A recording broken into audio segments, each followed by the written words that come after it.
Welcome back, boys and girls of the internet. Up here on the rack today, we have a 2006 Dodge Grand Caravan.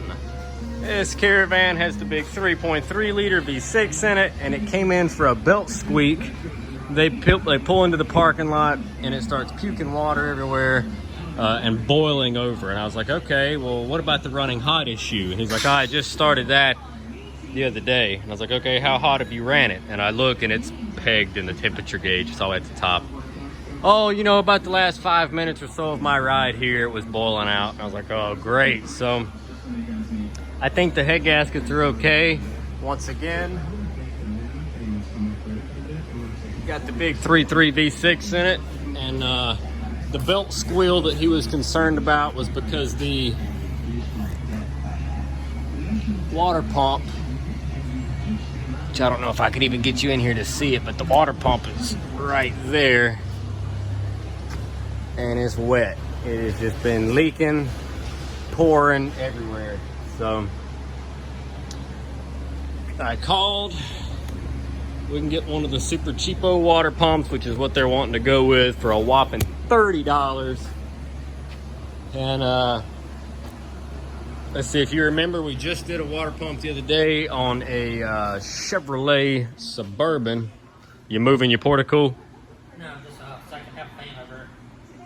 I got a fan that's Oh, well, you can move the portico over there. Our portico broke. The connector on the back of it, the little GFI or whatever they call it, circuit burned out on it. I think lightning hit it or something during the storm we had the other day. So had to put a regular connector on it until I can order a GFI replacement circuit with the tester and the breaker in it. You know, because it works around water. Anyway, back to this Dodge Grand Caravan. So I ordered the water pump. I'm gonna have to go pick it up. They don't have enough people in there to bring it to me. So, but we just did the Suburban the other day. And for us, things come in pairs of 3. So we did 1 water pump on a Suburban. This will be water pump number 2 on a Caravan. Now all I need is 1 more water pump. Bring me a water pump, folks. But first, let's get this wheel off and get in there to that water pump. So these Dodges have the lug nuts and stupid caps on it. So let's see if they're gonna work.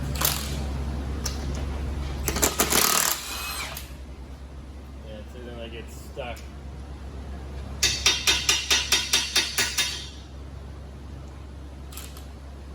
Stuck inside the socket.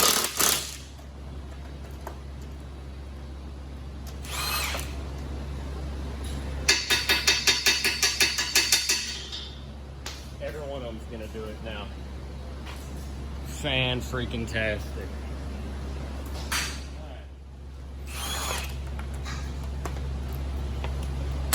Look at the gas.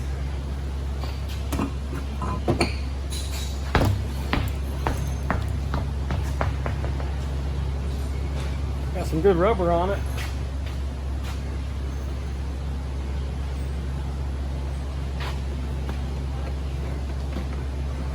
I don't know how much this is going to help us or not.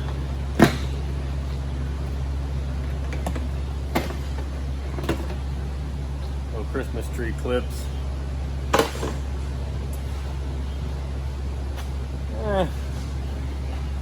Might help us a little bit. So there's our water pump. We'll have to get this serpentine belt off, spin the pulley around to get the bolts loose on. Mike can take the whole thing off. I don't know yet. That's normally why they put these holes.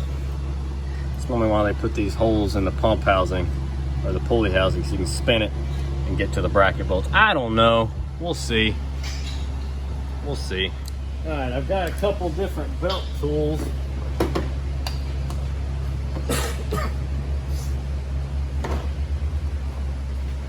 don't know if I've got the room I need to get this one in there or not. Looks like a 1/2 inch.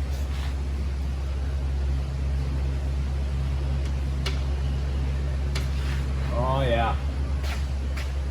Not gonna happen, folks. Not with this one. Yeah. I got another one. Alright, so they say modern problems. require modern solutions. So what I'm going to do is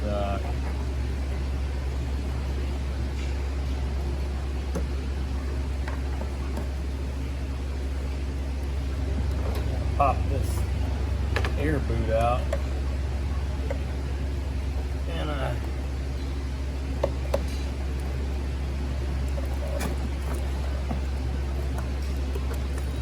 don't forget your electric connector on the back. So we get that out of the way, we can get to these 3 bolts right here that hold this pedestal style mount up for the engine. Right there. Right there. Take those out and the motor will drop some. And yeah, we're doing no shirts today.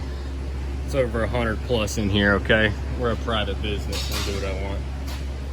Alright. Alright, so I got a floor jack underneath it now. That's our last bolt. So I got 3.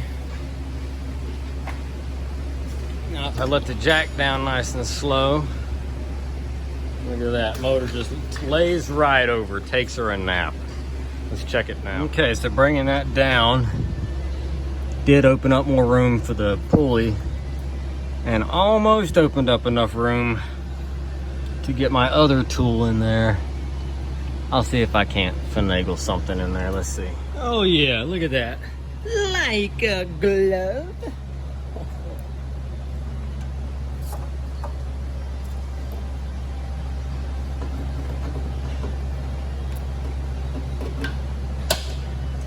Booyah!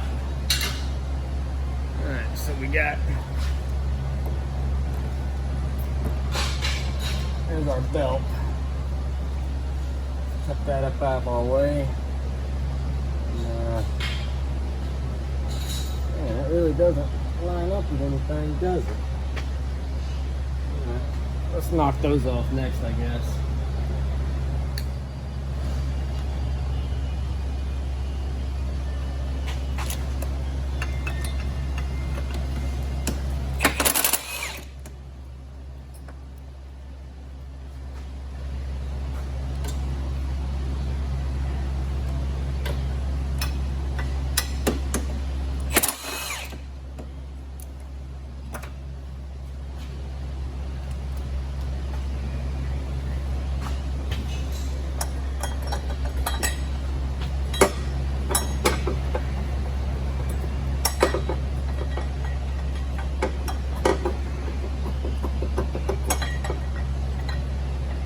Yeah, bearings in that pulley are gone. That's the water pump pulley.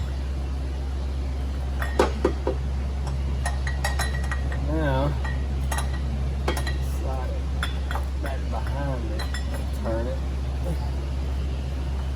and now we gain access to all the actual water pump bolts. Fancy stuff. I got the bolts out of this lower pipe for the radiator. That's the lower feed line or return. So I've got a catch pan underneath it. I drained it for a while, but I bet there's still gonna be something in there. Let's see. Yep. Luckily it was mostly just water. Some of it's in my shoe. Alright, so I forgot to hit the record button, but anyway. There's your water pump. It comes out with the pulley and then you separate it. So what was actually leaking on this guy is inside there is the weep hole. It comes through right there, and there's a rubber grommet that they put inside here, and it's on the floor because it fell out. But that weep hole leaks into this grommet and then it drips out onto the ground. And but the bearing, I don't know if I can even do it. I don't think I can get it on camera.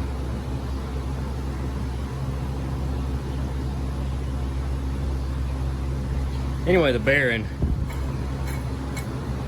see if you can hear it. Let me get it right by the microphone.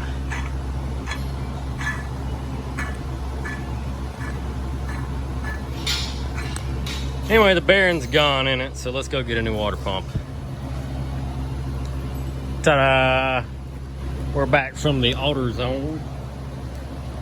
Otter Zone? I like that better. There should be a store slam full of otters. I'd buy everything from there. That'd be cool as shit. Anyway. Ta-da! Got our new Value Craft water pump part number BBC 9210 from the Otter Zone. Yeah. Inside our package, we have the gasket and the water pump. And look at that. It was made in China. So when this thing goes back together, excuse me, I also had to eat lunch while I was waiting. So these with the big O-ring, you really don't need any silicone. They just kind of go on there and stay. But when you start shoehorning this thing back up in there, you need to remember, just like Mufasa said to Simba, remember to put this thing up around this conglomeration and then stick it in. Okay? Okay. Alright. Our water pump is in.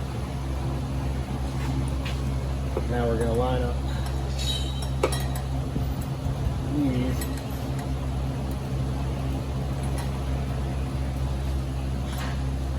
Roll them around.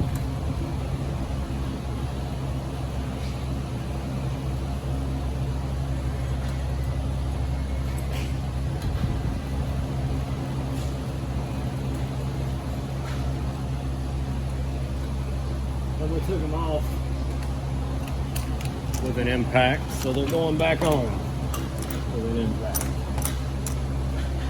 However it was, I got this in here and I can't remember. There's one.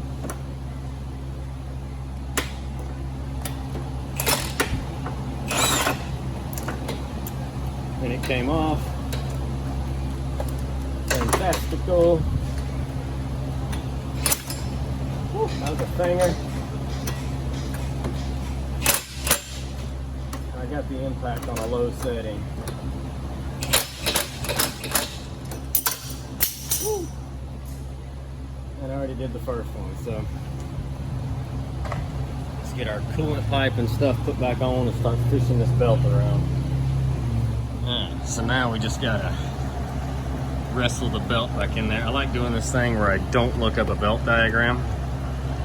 I like to figure it out myself. I really don't know why I put myself through that kind of punishment, but that's what I like to do. I think I got it figured out. So let's get up in here. And I should only have to rotate that down. AC compressor.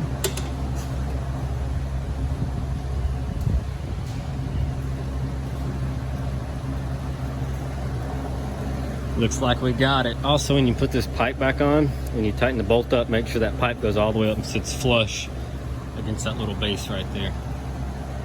So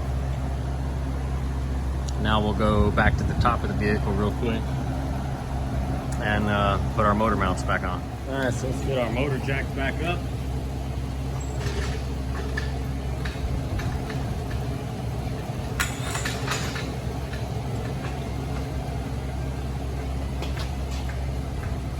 Doesn't have to go too far. Our bolt's already touching. Start putting that one in by hand.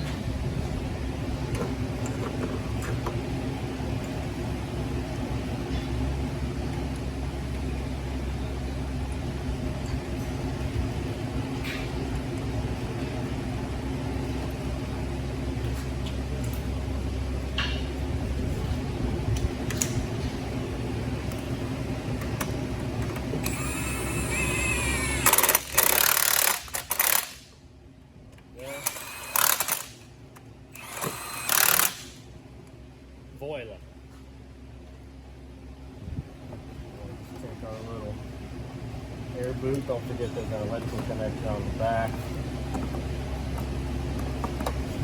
Stitch in. That guy even looks like a new air boot.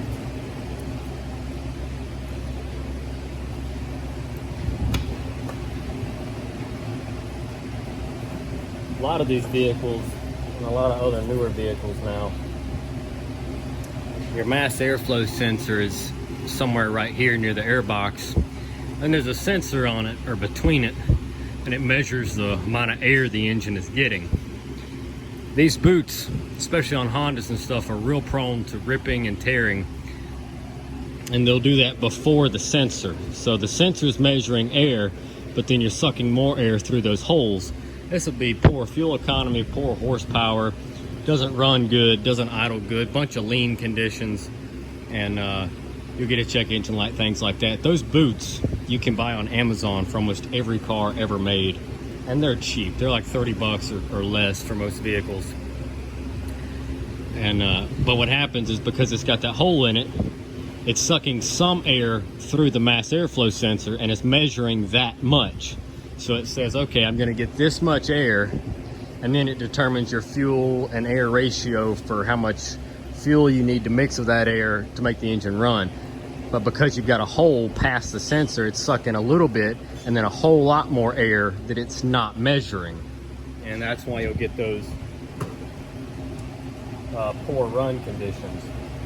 I just bought an S10 last week, same deal. When you floored it, had no power. We just cut back, sputter, choke down, let it idle fine, and if you drove it real gently, it was fine. But the minute you needed that horsepower, baby, you just fall out and die. And it was the air boot. The little boot was ripped. It's a 95 S10 with the 4.3 Vortec, and it's got a big old honking mass airflow sensor right there at the air box, and it was ripped all to pieces right here at the intake. That was their whole problem. Simple as that. So let's start putting coolant in it.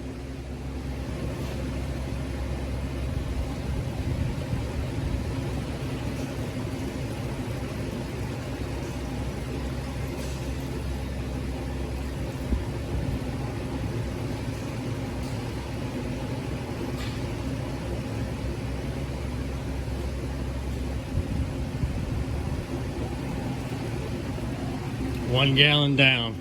Now these new Caravans, well, newer-ish Caravans, these have rear heating and air. So they have a larger radiator, and then you've got a whole bunch of aluminum pipes that run to the back of the van for the rear heater core. These things can hold 3 gallons of antifreeze in certain cases.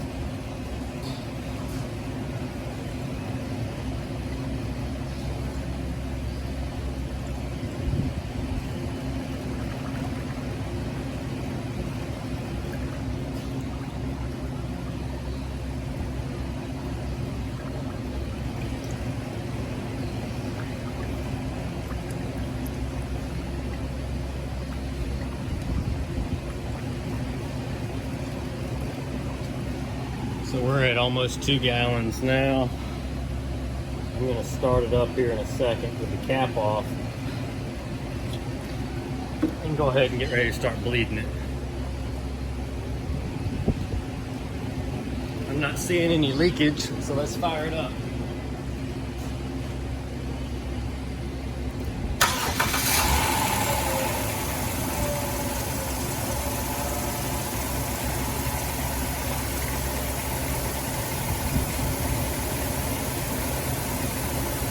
The initial reason it came in is the motor was raising Cain. The belt was squealing and squawking, and they thought it just needed a belt or maybe a tensioner, but it was the water pump was just pissing, and then the bearing was gone, so the pump was tremoring, and that was all the noise.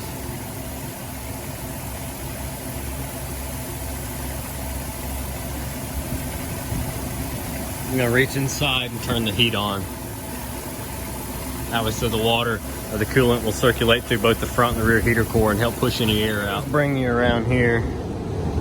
We're getting some good heat now. Temperature gauge is getting close to half. Thermostat is either open or getting close to open. You can run a scan tool on it and see with these bad boys, but I don't think it's necessary. We're not building any pressure either.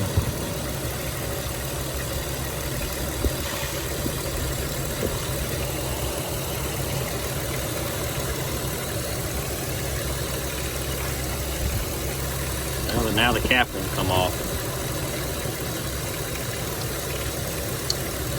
That's great. All right, let me figure the cap out. Got it. She's thirsty again.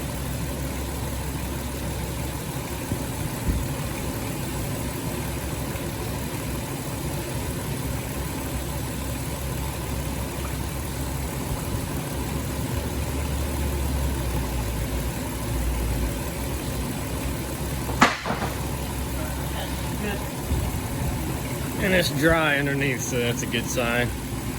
We're still bubbling a little bit of air out.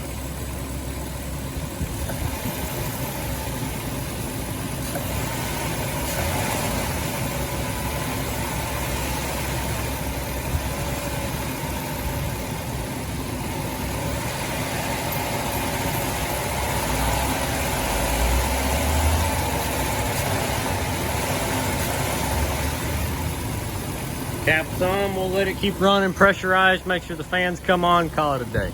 All right, our temperature is pretty consistent.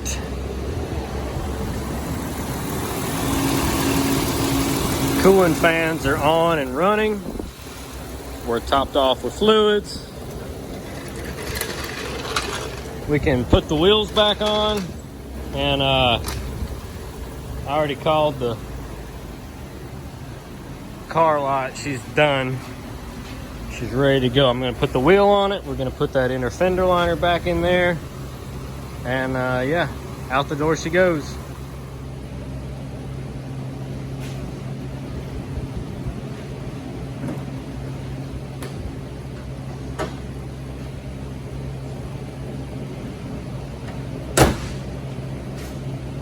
Alright, that wraps up the 2002 Dodge Caravan. It now has Grand Caravan. Sorry. With the 3.3 V6. She has a new water pump. Maybe she'll stay cool for the rest of the summer. I know I'm trying to. It's not working. So, drop a comment down below. Let us know what you think, folks. I appreciate it. And yeah, that's going to be it. I'm going to move on to the next one. I think I got a pilot out there waiting for some love. If I get time to film it, I'll film it. I think it's just an axle job. I don't know. We'll see. All right. Catch you in the next one.